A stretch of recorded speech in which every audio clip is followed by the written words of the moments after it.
you doing today, Mila? Talking about Dr. Skinner. Dr. Kinnear, and what show are you on? Mia Talk. Mila Talk. Is this your favorite show? Do you like doing Mila Talk show? Yes, Why do you like doing Mila Talk show? because it's so fun. It's so fun. You get to use your, Brave voice. yes, your brave voice. Today we're going to tell everybody about how you play with Dr. Kinnear. Do you like going to see Dr. Kinnear? Yes. What do you do when you go there? Play games and play with toys, and I get a surprise. You get a surprise, you get rewards and a surprise when you use your brave voice? Yes. Last time you went to see her, you were saying hi and bye to everybody. And you said thank you. Hi everybody, and welcome back to Mila Talk. Thank you for joining our second segment of our journey with Selective Mutism. I want to also thank all of our new subscribers and all the comments that we've received and the messages regarding hope for their own child. Our goal with our videos was to instill some hope that your child can overcome selective mutism. And I know that many of you have commented that you can't wait for your child to watch these videos with you. If you haven't subscribed yet, please do subscribe and follow our journey. In our first video, we talked about my concern Mila possibly had selective mutism. Deep down, I knew she did, and I just needed to get help and a definitive diagnosis. And so in today's video, we're going to share with you how we got help and how we were able to find the right therapist for Mila. One that we can connect with, that really understand my sense of urgency, and also have the same treatment method that should be used for children with selective mutism. When we were waiting for our appointment with the psychologist that specialized in selective mutism, Mila's pediatrician had referred us to a local therapist. She has seen many children with anxiety and was certified in cognitive behavioral therapy, CBT.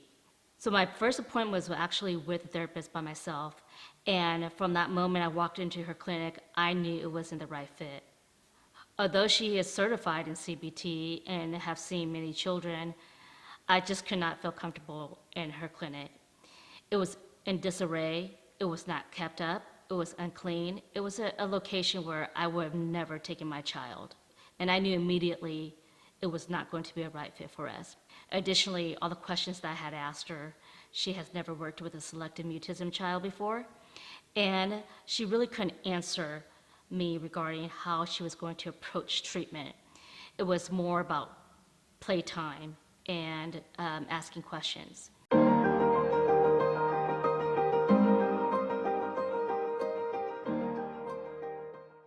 At the first appointment with the selective mutism psychologist, she wanted to meet with me first and alone because she wanted to understand the background of Mila's history and for me to explain her behaviors and her situations in different settings to better understand how she can treat Mila or help her. Again, this is just my assumption at this point in time and inkling that my daughter has selective mutism, but we have not received a definitive diagnosis yet. And my goal was to get her to diagnose Mila and to rule out any other co-disorders such as social anxiety. As many of you know, about 90% of children with selective mutism also suffers from social anxiety. So we wanted to make sure Mila did not have any other type of co-disorders along with selective mutism. During our first meeting, I explained to her exactly how Mila has been behaving. And in turn, it was also my opportunity to interview her to make sure that she was the right fit for us and that she understood my needs and how to treat my daughter. What kinds of questions should I ask a therapist to make sure they understand my child's needs and understand how to treat a child with selective mutism?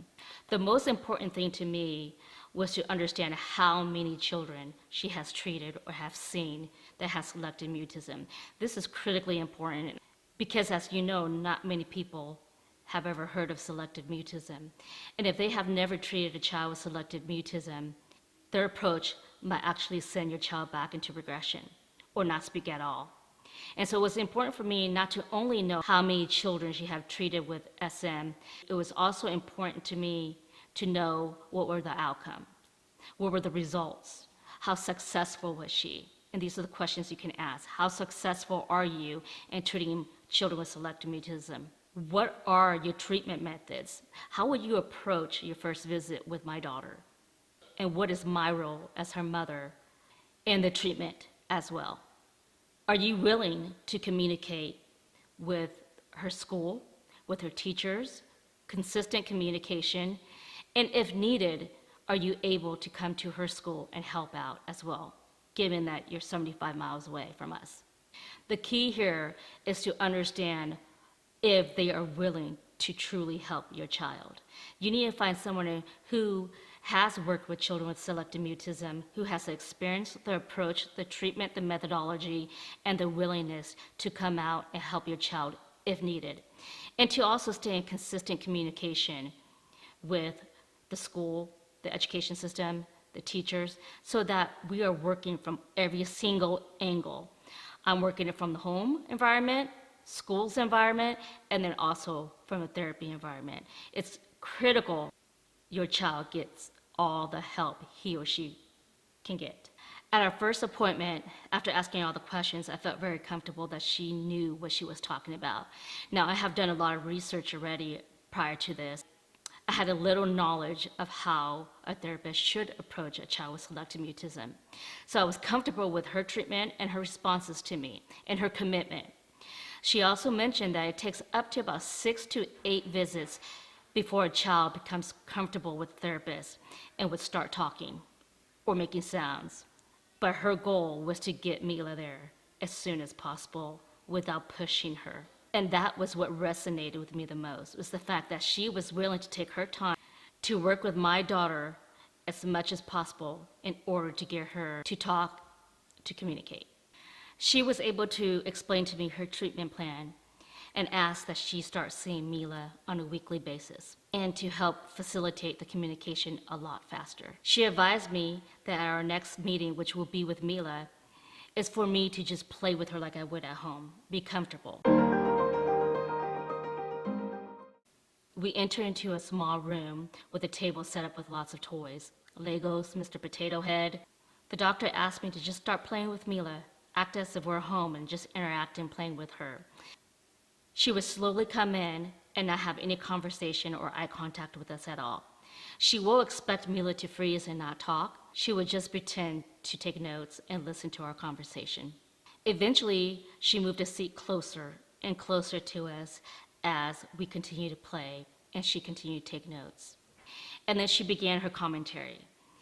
She wasn't asking any questions, but she would just comment and complimenting the actions Mila was doing, such as, "I really like how you chose blue Lego to put on top of the yellow Lego. I like how your mom is choosing all the same colors you're choosing, Mila." But Mila had stopped talking. She no longer responded to any of the questions I was asking her. She would look at me, maybe nod here and there, but she stopped verbal communication with me because another person was present. Mila continued to stay quiet the entire time. She didn't look at her and she did not have eye contact. But she continued to play with me as I continued to ask her questions and talk to her and praise her on everything that she was doing. At the end of her first session, she wanted to see Mila again to make sure that she can diagnose her appropriately. But she asked that I continue to introduce her to new surroundings and places, but do not force her to speak, nor do not force her to engage in anything she's not willing to at this point, but just continue to introduce her to different settings. In the meantime, we were still working with the speech language pathologist at Mila's school.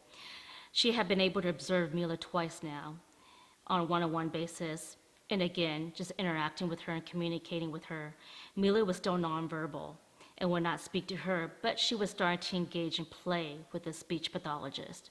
And because Mila has been nonverbal in preschool this whole entire time, all of the students know that she doesn't speak. And so they will speak on her behalf, and they will always say, "Oh, she doesn't talk," or "She can't speak," or she's shy. She felt it was very important for her to explain to the children and the teacher that Mila can talk, and she will talk when she is ready to talk. But we should never say that Mila can't talk, because she is capable and will be ready to talk one day. At our second appointment with Dr. Kinnear, Mila actually responded very well. She now had eye contact with Dr. Kinnear. Although she was still nonverbal, she was following instructions from Dr. Kinnear. Dr. Kinnear really wanted to get a sound out of Mila. She didn't want to push her and make her start talking, so she started with just noises.